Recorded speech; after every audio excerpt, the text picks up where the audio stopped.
इस कहानी की शुरुआत में हमें बताया जाता है कि आज से हजारों सालों पहले जो वेनु नाम के आदमी ने 10 रिंग्स को खोजा था, जो बहुत ही रहस्यमय हथियार थे, क्योंकि उन रिंग्स की वजह से उन्हें देवी शक्ति और अमर रहने का वरदान मिला था। लेकिन उन्होंने रिंग्स का सही इस्तेमाल नहीं किया क्योंकि उन्हें बेपनाह ताकत चाहिए थी। इसीलिए उन्होंने अपनी एक 10 रिंग्स की सेना बनाकर पूरे इतिहास में कई राज्यों और सरकारों को जीत लिया। वेनु अपनी ताकत और पैसों के पीछे हजारों साल भागते रहे, लेकिन एक दिन उन्हें 1996 में अपनी ताकत बढ़ाने का तरीका मिल गया, और वो था तालो गांव की रहस्यमय शक्तियाँ। क्योंकि माना जाता था कि तालो जंगलों में छिपा हुआ एक अदृश्य गांव है, जहाँ के लोग अभी भी देवताओं की युद्ध कला के बारे में जानते हैं, और वहाँ बहुत सारे मिथिकल क्रिएचर भी रहा करते हैं। इसीलिए वेनु अपने साथियों के साथ तालो गांव का रास्ता ढूंढने के लिए निकल जाते हैं। लेकिन वो जंगल मायावी था, इसीलिए उनकी गाड़ी खाई से नीचे गिर गई। लेकिन वेनु ने उन रिंग्स की ताकत से खुद को बचा लिया। फिर वो वापस से तालो के रास्ते की तलाश में निकल पड़े, जहाँ उनकी मुलाकात यिंग ली से हुई, जो तालो की गार्डियन थी। वेनु ने उससे तालो गांव का रास्ता पूछा,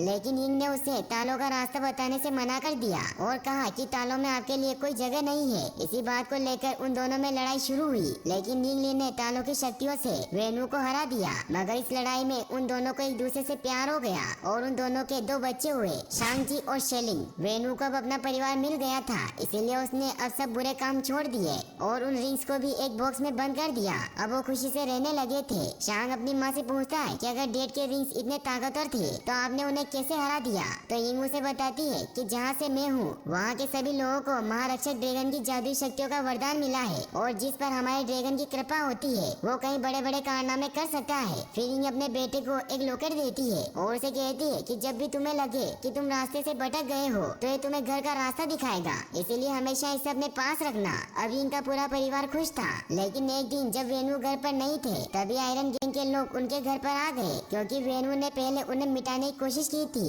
इसलिए वो अब अपना बदला लेना चाहते थे। ये देखकर यिंग शेलिंग और शांची को अंदर भेज देती है। फिर यिंग आयरन गैंग का सामना करने के लिए तैयार हो जाती है। लेकिन अब यिंग के पास अपनी पावर नहीं थी, क्योंकि उसने वेनु से शादी करने के लिए अपनी सारी शक्तियाँ त्याग दी थी, इसलिए वो आयरन गैंग का सामना नहीं कर पाती। वेनु जब घर आकर यिंग की लाश देखता है तो अंदर से पूरी तरीके से टूट जाता है, और अब वो वापस उन रिंग्स को पहनकर नरसंहार करना शुरू कर देता है। अब वो शांची को भी मार्शल आर्ट की ट्रेनिंग देना स्टार्ट कर देता है, और कुछ ही सालों में शांची मार्शल आर्ट में माहिर हो जाता है। तो वेनु उसे 14 साल की उम्र में आयरन गैंग के लीडर का मर्डर करने के लिए भेजते हैं। वो शांची को कहते हैं कि हमने तुम्हारी माँ के कातिल को ढूंढ लिया है, इसीलिए उसे खत्म करना तुम्हारा फर्ज भी है और हक भी। इसीलिए जब तुम वापस लौटोगे तो फिर से 10 रिंग्स के सामने दुनिया झुक जाएगी। फिर शांची अपने मिशन पर निकल जाता है, लेकिन अपने मिशन को पूरा करने के बाद सैन फ्रांसिस्को भाग जाता है, क्योंकि उसे लगता था कि वो ये सब गलत कर रहा है, और अपना नाम बदलकर शॉन रख लेता है। फिर हमें पर्जन का सीन दिखाया जाता है, जहाँ शांग सुबह जल्दी उठकर केटी के घर की तरफ निकल जाता है, क्योंकि वो और केटी पिछले 10 सालों से काफी अच्छे दोस्त थे और अब वो साथ में कार पार करने का काम किया करते थे।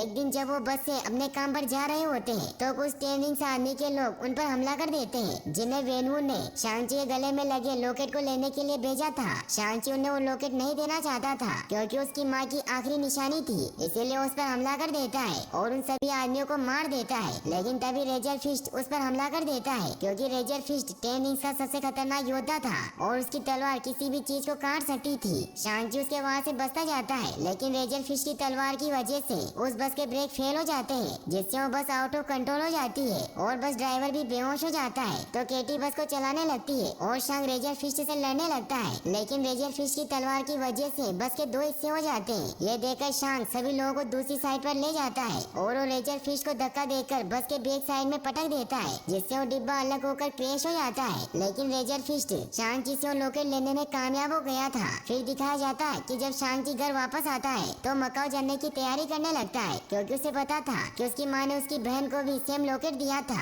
इसीलिए उसे हासिल करने के लिए उसके पीछे जरूर जाएंगे। केटी शांग से पूछती है कि सब क्या चल रहा है और तुम कौन हो। तो शांग उसे बताता है कि जिन गुंडों ने हम पर हमला किया था वो गुंडे मेरे डैड ने भेजे थे और अब वो मेरी बहन पर अटैक करेंगे, इसीलिए अब मुझे जाना ही होगा, क्योंकि ये मेरी बहन का सवाल है। केटी उसे कहती है कि मैं भी तुम्हारे साथ चल रही हूँ। फिर वो दोनों प्लेन से मकाओ जाने के लिए निकल जाते हैं, जहाँ रास्ते में शांग केटी को अपनी सारी स्टोरी बताता है, लेकिन उसे झूठ कहता है कि मैंने वो मिशन पूरा नहीं किया। वो दोनों मकाओ पहुँचते हैं, जहाँ वो इलीगल फाइट क्लब में जाते हैं, क्योंकि शेलिंग ने उसे जो पोस्ट कार्ड भेजा था उस पर यही का एड्रेस था। शांग केटी के साथ लिफ्ट से ऊपर जाता है, लेकिन धोखे से शांग से कॉन्ट्रैक्ट साइन करवा लिया जाता है, क्योंकि शांग ने बस में जो फाइट की थी थी उसका वीडियो वायरल हो गया था, इसीलिए उसे फाइट के लिए तैयार करते हैं, क्योंकि उनकी एक कंपनी डार्क वेब पर लाइव स्ट्रीम करती थी, जिस पर बहुत से लोग बेटिंग लगाते हैं। शांग जी जब फाइट के लिए ग्राउंड में जाता है तो उसका कॉम्पिटिटर और कोई नहीं बल्कि उसकी बहन शेलिंग ही होती है, जो शांग से बहुत गुस्सा थी, क्योंकि वो मिशन पर जाने से पहले उसे ये कहकर गया था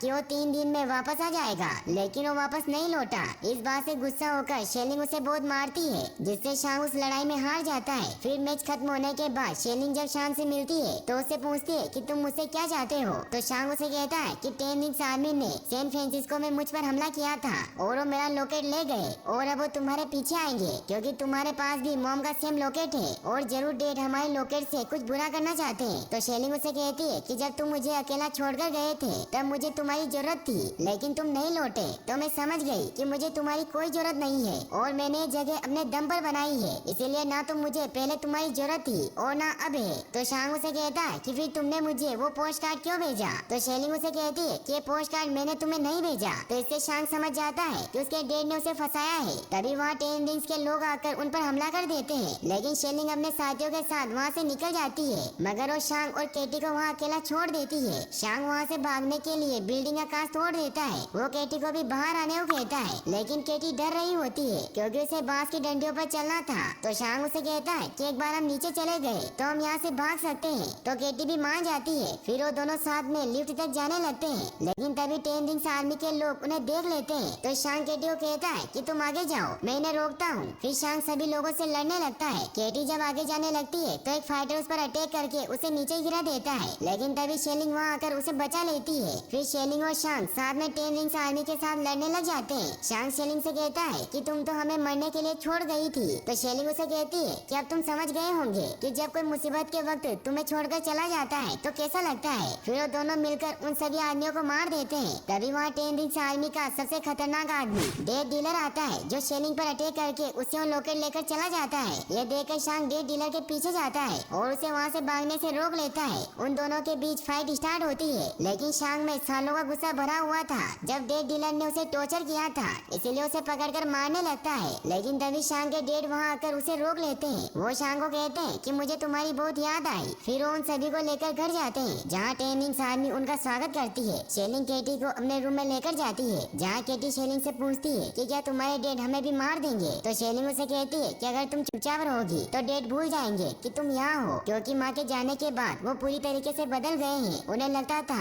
कि मैं उन्हें माँ की याद दिलाती हूँ, इसीलिए वो मेरी तरफ देखते भी नहीं थे। इसलिए मैंने अकेले ही मार्शल आर्ट की ट्रेनिंग करना शुरू की, क्योंकि मुझे लड़कों के साथ ट्रेनिंग अलाउ नहीं थी। इसीलिए मैंने उन्हें दूर से ही ट्रेनिंग लेते देखा और सब कुछ उनसे बेहतर सीखा। तो केटी उससे पूछती है कि तुमने घर कब छोड़ा, तो उसे बताती है कि 16 की उम्र में मैं यहाँ से भाग गई थी, जब मुझे लगा कि अब मेरा भाई कभी वापस नहीं आएगा। फिर वो सभी साथ में डिनर करते हैं। शांग अपने डेड से पूछता है कि आपने मुझे ढूंढा कैसे, तो वेनू से कहते हैं कि मेरी तुम दोनों पर कब से नजर थी, इसलिए अब वक्त आ गया है कि तुम अपने पिता के साथ खड़े हो जाओ। तो शांग उन्हें कहता है कि ये कभी नहीं होगा। तो वेनू ने एक रूम में लेकर जाते हैं, जहाँ उन्हें कहते हैं कि जब तुम दोनों घर से भाग गए तो मुझे तुम्हारी माँ की याद और ज्यादा सताने लगी थी, इसलिए मैं उसके गांव तालों के बारे में और ज्यादा पढ़ने लगा, जिससे मुझे पता चला कि वहाँ पहाड़ों की गहराई में एक दरवाजा है जिसके पीछे तुम्हारी माँ को तालों के लोगों ने कैद कर रखा है। तो शांग और शेलिंग को उनकी बातों पर यकीन नहीं होता। तो वेनू ने कहते हैं कि पहले मुझे भी यकीन नहीं था, लेकिन जब मैंने एक दिन अपने काम में डूबा हुआ इस रूम में बैठा था तब मुझे तुम्हारी माँ की आवाज सुनाई दी, जैसे कि वो बिल्कुल यही मौजूद हो।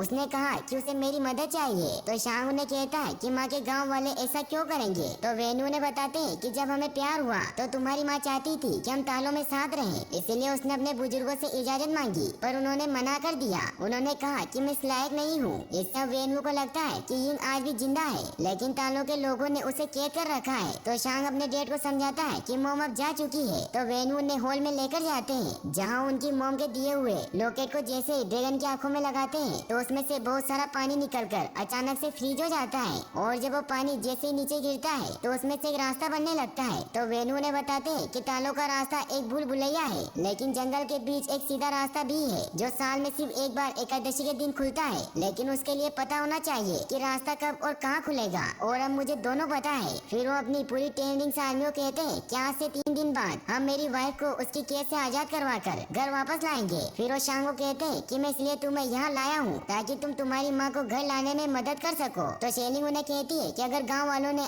आपको रोकने की कोशिश की तो आप क्या करेंगे? तो वेन उन्हें कहते हैं कि अगर उन्होंने ऐसा किया तो पूरा गांव जलकर खाक हो जाएगा। तो शांग उन्हें कहता है कि इन बेकार की बातों से आप मोम के गांव में नहीं घुस सकते। तो वेनू गुस्सा होकर शांग और शेलिंग पर अटैक कर देते हैं और उन्हें जेल में कैद करने का ऑर्डर दे देते हैं। वेनू जब अपने रूम में जाते हैं तो उन्हें वापस से यिंग की आवाज सुनाई देती है। वो उन्हें कहती है कि हम सब जल्द ही एक साथ होने वाले हैं। वहीं शांग, शेलिंग और केटी को जेल में बंद कर दिया जाता है, जहाँ शांग उन दोनों को कहता है कि अगर हम डेट से पहले तालों नहीं पहुँचे तो फैमिली की बची कुची निशानियाँ भी खत्म कर देंगे। तभी उन्हें वहाँ कुछ आवाजें सुनाई देने लगती है और जब वो उस तरफ जाते हैं तो देखते हैं कि वहाँ एक कलाकार होता है जिसका नाम ट्रेवर स्लेटरी होता है। ट्रेवर उन्हें अपनी स्टोरी बताता है कि कुछ समय पहले एक प्रोड्यूसर ने उसे टेररिस्ट का रोल दिया था, लेकिन वो ट्रेवर को बेवकूफ बना रहा था क्योंकि वो प्रोड्यूसर खुद एक टेररिस्ट था। इसलिए जब ट्रेवर ने टेररिस्ट का रोल किया तो पुलिस को लगा कि वो एक टेररिस्ट है, इसलिए उन्होंने उसे पकड़कर जेल में डाल दिया और उसके बाद वेनू ने उसे वहाँ से छुड़वाया ताकि वो उसे मार सके। लेकिन जब ट्रेवर ने उनके सामने परफॉर्म किया तो उनका दिल पिघल गया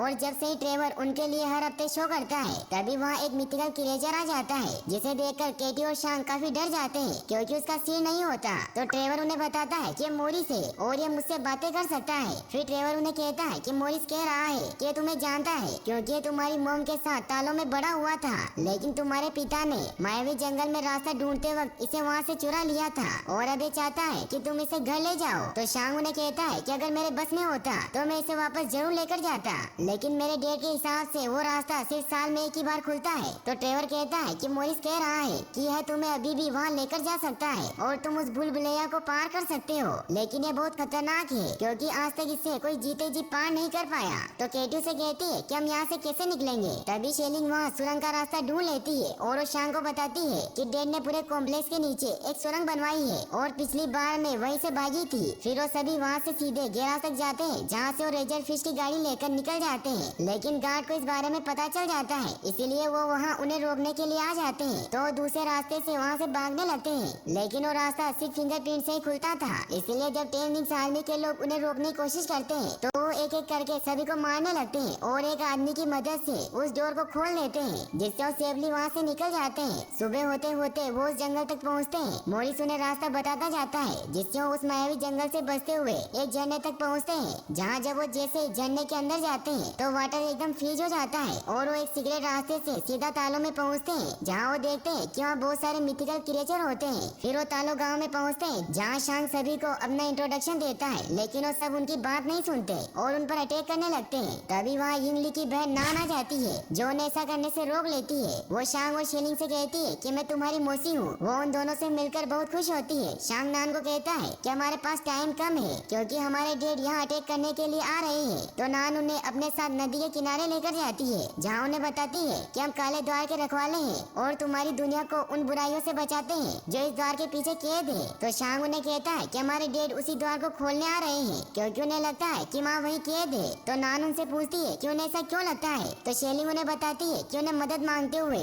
माँ की आवाज सुनाई देती है। तो फिर उन्हें तालों के इतिहास के बारे में बताती है कि हमारा गाँव तालों की सृष्टि का एक छोटा सा हिस्सा है, लेकिन ये सृष्टि बहुत विशाल है क्योंकि यहाँ ऐसे शहर हैं जो पूरे ब्रह्मांड से बेहतर हैं। फिर उन्हें बताती है कि हजारों सालों पहले तक हमारे लोगों के बीच शांति और समृद्धि थी, लेकिन उस शांति को अंधेरे के हवान ने भंग कर दिया क्योंकि वो अपने साथ पूरी आत्मा बख्शक की फौज लाया था। उसके रास्ते में जो भी इंसान आता उसकी फौज उसे निकल जाती और हर आत्मा के साथ उसकी शक्ति बढ़ती जाती, जिससे उसने हमारी दुनिया को खत्म कर दिया। फिर वो तुम्हारी दुनिया का विनाश करने के लिए आगे बढ़ा। तब तुम्हारी दुनिया को नष्ट होने से बचाने के लिए हमारे तालों के नेताओं ने अपने सबसे शूरवीर सिपाहियों को भेजा, लेकिन हमारे पूर्वज उन काली शक्तियों के सामने नहीं टिक पाए। फिर एक दिन महारक्षक ड्रैगन ने हमारी मदद की और हमारी हार को जीत में बदल दिया। उन्होंने हमारे साथ मिलकर उस अंधेरे के हैवान और आत्मा बख्शकों की फौज को इस काले द्वार के पीछे बंद कर दिया और हमारे महारक्षक की जादुई शक्तियों के वरदान से हम तालों के लोगों ने आज तक इस काले द्वार की रक्षा की है और करते रहेंगे। फिर उन्हें ये भी बताती है कि तुम्हारे पिता अकेले नहीं है जो इस द्वार को खोलना चाहते हैं, क्योंकि सदियों से काफी लोगों ने इस द्वार को खोलने की कोशिश की मगर वो नाकामयाब रहे। लेकिन उन सब में एक बात कॉमन थी कि उन सभी को ऐसी आवाज सुनाई देती थी जो उन्हें हर ख्वाहिश को पूरा करने का ख्वाब दिखाती थी। फिर उन्हें ये भी बताती है कि आत्मा बख्शक जानते हैं कि वो 10 रिंग्स की ताकत से आजाद हो सकते हैं, इसलिए वो तुम्हारे पिता को तुम्हारी माँ की आवाज में पुकार रहे हैं। फिर नान शांग और शेलिंग को अपने पूर्वजों के रूम में लेकर जाती है, जहाँ उन्हें बताती है कि तुम्हारी माँ जानती थी कि तुम यहाँ जरूर आओगे, इसलिए उसने मुझे पहले ही बता दिया था कि मुझे क्या तैयारी करनी है। फिर उन दोनों को उनके सूट देती है और उन्हें कहती है कि अपनी माँ को खोने के बाद हर बच्चा दुनिया में खुद को अकेला पाता है, लेकिन तुम अकेले नहीं हो, तुम हमारे इस परिवार की संतान हो और यहाँ तुम्हारा स्वागत है। फिर वो सब प्रैक्टिस करने लगते हैं। केटी भी तीर चलाना सीखने लगती है। वहीं शांग अपनी मौसी के पास जाता है और उनसे पूछता है कि मेरी माँ ने डैड को कैसे हराया था, तो फिर उसे वो टेक्निक सिखाने लगती है। वहीं वेनु अपने आदमियों से कहता है कि सुबह होते ही हम तालों के लिए रवाना होंगे, क्योंकि सुबह होते ही तालों का रास्ता खुलेगा। वहीं शांग काफी परेशान होता है। उसे पास की बातें याद आ रही होती है जब आयरन गैंग के लोगों ने उसकी माँ को मार दिया था। इन सब से शांग काफी उदास हो जाता है। तभी केटी वहाँ आ जाती है तो शांग उसे कहता है कि मैंने तुम्हें झूठ कहा था कि मैं अपनी माँ के कातिलों को नहीं मार पाया, क्योंकि मैंने सोचा था कि अगर मैं अपना नाम और पहचान बदल लूंगा तो शायद मैं वो भूल जाऊंगा जो हुआ था। लेकिन अगर आज मॉम जिंदा होती तो वो मुझसे नफरत करती। तो केटी उसे कहती है कि इसमें तुम्हारी कोई गलती नहीं है, तुम्हारे डैड ने तुम्हें 7 साल की उम्र में किलर बनाना शुरू कर दिया था। तो शांग उसे कहता है कि मॉम की मौत के जिम्मेदार डैड है और अब वो उनका घर बर्बाद करने आ रहे हैं, इसीलिए अब मैं उन्हें खत्म कर दूंगा, क्योंकि यही उन्होंने मुझे सिखाया है। इसीलिए शांग काफी सैड हुआ वहाँ से चला जाता है। फिर अगली सुबह सभी युद्ध के लिए तैयार हो जाते हैं और वेनु भी अपनी पूरी आर्मी के साथ वहाँ आ जाता है। वेनु शांग को कहते हैं कि तुम उन्हीं की मदद करने आ गए जिन्होंने तुम्हारी माँ को कैद किया है। तो नानू से कहती है कि वो वहाँ नहीं है, वो एक हैवान है जो तुम्हें गुमराह करके सबका सर्वनाश करना चाहता है। तो वेनु उनकी बात नहीं सुनता और उन पर अटैक करने लगता है और उन सभी के बीच फाइट स्टार्ट होती है। वेनु उस द्वार को खोलने के लिए आगे बढ़ता है तो शांग उन्हें रोकने जाता है। तो वेनु से कहते हैं कि तुम मुझसे अकेले लड़ने की बेवकूफी करोगे। तो शांग उन्हें कहता है कि मैं आपसे नहीं डरता। फिर उस पर अटैक कर देते हैं और उसे कहते हैं कि तुम तो पूरी जिंदगी मुझसे डरकर भागते रहे, तुम वही थे जब वो तुम्हारी माँ को मारने आए, लेकिन तुमने कुछ नहीं किया। तो शांग उन्हें कहता है कि माँ के बाद हमें आपकी जरूरत थी, लेकिन आपने हमें छोड़कर उन रिंग्स को चुना। ये कहकर उन्हें मारने लगता है। फिर शांग उन्हें कहता है कि आप लाज चाहे कि माँ आपके पास वापस आ जाए, लेकिन क्या वो आप जैसे इंसान के पास वापस आना चाहेगी। तो इसे गुस्सा होकर वेनु उस पर सारी रिंग से अटैक कर देते हैं, जिससे शांग दूर पानी के अंदर चला जाता है। फिर वेनु उस द्वार की तरफ बढ़ते हैं, क्योंकि अभी भी उन्हें यिंग की मदद मांगती हुई आवाजें सुनाई दे रही थी। वो उस द्वार को तोड़ने के लिए रिंग से अटैक करने लगते हैं, जिससे उस द्वार में से आत्मा भक्षक बाहर निकलने लगते हैं। शेलिंग सभी को कहती है कि अगर हम साथ मिलकर नहीं लड़े तो सबके सब मारे जाएंगे, क्योंकि तुम्हारे हथियार उनके सामने बेकार है। तो रेजर फिस्ट उन्हें कहता है कि हमें तुम्हारी मदद नहीं चाहिए, हम 10 रिंग्स हैं। तभी आत्मा भक्षक डेड डीलर की आत्मा को निकालकर उसे मार देता है। 10 रिंग से लोग उसे बचाने की बहुत कोशिश करते हैं, लेकिन उनके हथियारों का उस पर कुछ असर नहीं होता। आत्मा भक्षक रेजर फिस्ट पर भी हमला कर देते हैं, लेकिन नान उसे अपने हथियार की मदद से बचा लेती है, क्योंकि सिर्फ तालों के हथियारों से ही उन्हें मारा जा सकता था, क्योंकि उनके हथियारों पर ड्रैगन की खाल लगी हुई थी। इस सब रेजर फिस्ट भी समझ जाता है कि वो अकेले उनका सामना नहीं कर सकते, इसीलिए उनका साथ देने के लिए तैयार हो जाते हैं। वहीं वो आत्मा भक्षक आत्माओं को लेकर काले द्वार के पीछे जा रहे होते हैं, ताकि वो अंधेरे की हैवान की ताकत बढ़ा सके। नान शेलिंग को बताती है कि अगर अंधेरे की हैवान की ताकत और ज्यादा बढ़ गई तो उसे कोई रोक नहीं पाएगा। फिर वो सभी हथियार लेकर उन आत्मा भक्षकों का सामना करने के लिए पानी की तरफ जाने लगते हैं। वहीं शांग उस पानी में डूब रहा होता है। तभी उसे अपने बचपन की बातें याद आने लगती है, जब उसकी मॉम ने उसे कहा था कि डरो मत, ड्रैगन का आशीर्वाद हमेशा तुम्हारे साथ है और तुम मेरे और तुम्हारे डैड की अच्छाई का हिस्सा हो, इसीलिए जो भी हमने तुम्हें दिया है उसे दिल से अपना लो। तभी शांग की आँख खुल जाती है और महारक्षक ड्रैगन भी गहराई से निकलकर उसके सामने आ जाता है। वहीं वेनु अभी भी उस गेट को तोड़ने की कोशिश कर रहे थे, क्योंकि उन्हें अभी भी यिंग की आवाजें सुनाई दे रही थी। वहीं अब सभी मिलकर उन आत्मा भक्षकों पर हमला कर रहे होते हैं और तभी शांग भी ड्रैगन पर बैठकर बाहर आ जाता है और वो ड्रैगन भी उनकी मदद करने लगता है। तभी नान शांग से कहती है कि तुम्हें अपने पिता को रोकना होगा। तो शांग अपने डैड के पास जाकर उन पर अटैक कर देता है। वो उन्हें समझाता है कि माँ वहाँ नहीं है, लेकिन वेनु उसकी बात नहीं सुनते और उन दोनों में फाइट होने लगती है। शांग अपनी माँ की बचपन में सिखाई हुई स्किल का यूज करता है, जिससे वो 5 रिंग्स को अपनी तरफ कर लेता है और वो वापस फाइट करने लगते हैं। वेनु अपनी 5 रिंग से शांग पर अटैक कर देते हैं, लेकिन शांग ची भी खुद को रिंग की मदद से बचा लेता है और अब वो सारी रिंग्स को अपने वश में कर लेता है, लेकिन अपने डैड पर उन रिंग से अटैक नहीं करता और उन्हें नीचे फेंक देता है। वेनु से कहते हैं कि मुझे उसे बचाना ही होगा, क्योंकि वो मुझे पुकार रही है। तो शांग उन्हें कहता है कि काश ये सच होता। तभी अंधेरे का हैवान बाहर आ जाता है और वो वेनु और शांग के ऊपर अटैक करने लगता है, लेकिन वेनु उन रिंग्स की मदद से शांग को बचा लेते हैं। लेकिन वो ड्रैगन वेनु को पकड़ लेता है और वो उनकी सोल को खींचने लगता है। अब वेनु भी समझ गए थे कि वो गलत था, इसीलिए अपनी रिंग्स को शांग को दे देता है और उस ड्रैगन के हाथों मारे जाते हैं। तभी वो हैवान शांग पर अटैक करने लगता है, लेकिन तभी शेलिंग ड्रैगन पर बैठकर अंधेरे के हैवान पर अटैक कर देती है, जिससे वो हैवान इंजर्ड हो जाता है, क्योंकि अभी उसकी शक्तियाँ कम थी। इसीलिए वो और लोगों की सोल खींचने के लिए गाँव की तरफ बढ़ने लगता है। यह देखकर शांग उस काले द्वार को पत्थरों की मदद से बंद कर देता है और ड्रैगन पर बैठकर गाँव हवाओं की तरफ बढ़ने लगता है ताकि वो उस हैवान को रोक सके। ड्रैगन अपनी पावर से हैवान पर अटैक कर देता है और उसे अपनी पानी की शक्तियों से पकड़ लेता है। लेकिन तभी आत्मा भक्षक बहुत सारी आत्माओं को पकड़कर हैवान के मुंह में डाल देते हैं, जिससे उसकी शक्तियाँ और ज्यादा बढ़ जाती है और वो ड्रैगन की पकड़ से आजाद हो जाता है। फिर वो हैवान ड्रैगन को पकड़कर उसकी सोल को निकालने लगता है। वहीं गुआंगबू केटी से कहते हैं कि अगर हैवान को हमारे ड्रैगन की आत्मा मिल गई तो उसे कोई नहीं रोक पाएगा, इसीलिए हमें उसके गले पर निशाना लगाना होगा। वो साथ में उस पर निशाना लगाने लगते हैं, लेकिन तभी एक आत्मा भक्षक गुआंगबू को पकड़कर उसकी आत्मा निकाल लेता है। ये देखकर केटी काफी डर जाती है क्योंकि उसके पास एक ही तीर बचा हुआ था और उसने अभी एक दिन पहले ही तीर चलाना सीखा था। वहीं वो हैवान शेलिंग को भी पकड़कर उसे मारने लगता है, लेकिन शांग अपनी बहन का हाथ पकड़ लेता है। शेलिंग उसे कहती है कि तुम्हें मेरा हाथ छोड़ना होगा वरना वो हैवान ड्रैगन की आत्मा निकाल लेगा। तो शांग उसे कहता है कि मैं तुम्हें दोबारा नहीं छोड़ सकता। वो हैवान ड्रैगन की आत्मा निकालने लगता है, लेकिन तभी केटी उस ड्रैगन के गले पर निशाना लगा देती है और उसका निशाना एकदम सही लगता है, जिससे ड्रैगन की सोल निकलने से बच जाती है। ड्रैगन हैवान को नीचे पानी के पास लेकर जाता है और उसे अपनी पावर की मदद से पकड़ लेता है। शांग अपनी रिंग्स की मदद से उस हैवान पर जाकर उन रिंग्स को हैवान के सीने में भर देता है और उन रिंग्स को कामयाबी स्टाइल में मुंह करके उस ड्रैगन को मार देता है, जिससे सारे आत्मा भक्षक भी मर जाते हैं। फिर ड्रैगन शेलिंग और शांग को लेकर किनारे पर आ जाता है, लेकिन इस लड़ाई में बहुत से लोग मारे जाते हैं। फिर रात को वो उन सभी लोगों को सम्मान देते हैं जिनकी वजह से उन्होंने नया सवेरा देखा था और अब वो ड्रैगन वापस आसमान में लौट जाता है क्योंकि अब अंधेरे के हैवान का अंत हो चुका था। फिर हमें दिखाया जाता है कि शांग और केटी वापस सैन फ्रांसिस्को जाकर अपनी ये स्टोरी अपने दोस्तों को सुना रहे होते हैं, लेकिन उन्हें उनकी बातों पर यकीन नहीं होता और उनसे पूछते हैं कि अगर ये सच है तो तुम्हारी बहन कहाँ गई। तो शांग उन्हें कहता है कि वो तो घर गई है मेरे डैड के गैर कानूनी धंधे बंद करवाने के लिए, लेकिन उन्हें उनकी बातों पर यकीन नहीं होता। तभी वहाँ वोंग उन्हें लेने के लिए आ जाते हैं। वोंग शांग से पूछता है कि क्या तुम्हारे पास अभी भी वो रिंग्स हैं? तो रिप्लाई में शांग उन्हें कहता है कि अभी भी मेरे पास वो रिंग्स हैं। फिर शांग और केटी वोंग के साथ वहाँ से चले जाते हैं। यह देखकर वहाँ सभी शॉक्ड हो जाते हैं और यहीं पर ये मूवी एंड हो जाती है। फिर हमें इस मूवी के पोस्ट क्रेडिट सीन को दिखाया जाता है जहाँ वोंग उन 10 रिंग्स की टेक्नोलॉजी को समझने की कोशिश कर रहे होते हैं, लेकिन उन्हें कुछ समझ नहीं आता। वहाँ ब्रूस और कैप्टन मार्वल भी मौजूद होती है, जिन्हें भी लगता है कि ये रिंग्स ना तो चितोरी है और ना ही वाइब्रेनियम, इससे उन्हें भी कुछ समझ नहीं आता। तो वोंग शांग को कहते हैं कि जब तुमने इन रिंग्स को यूज किया तो कामर ताज तक इसका असर हुआ था और ये रिंग्स अब किसी को मैसेज भेज रही है। इसका मतलब ये है कि अब कुछ भी खतरा आ सकता है, इसीलिए अब तुम्हें संभल कर रहना होगा और अब तुम वापस नहीं जा सकते। फिर हमें इस मूवी के एंड क्रेडिट सीन को दिखाया जाता है जहाँ शेलिंग अब 10 रिंग्स आर्मी की लीडर बन गई होती है और अब वो मैन और वीमेन दोनों को मार्शल आर्ट की ट्रेनिंग देना स्टार्ट कर देती है और इसी सस्पेंस के साथ ये मूवी एंड हो जाती है।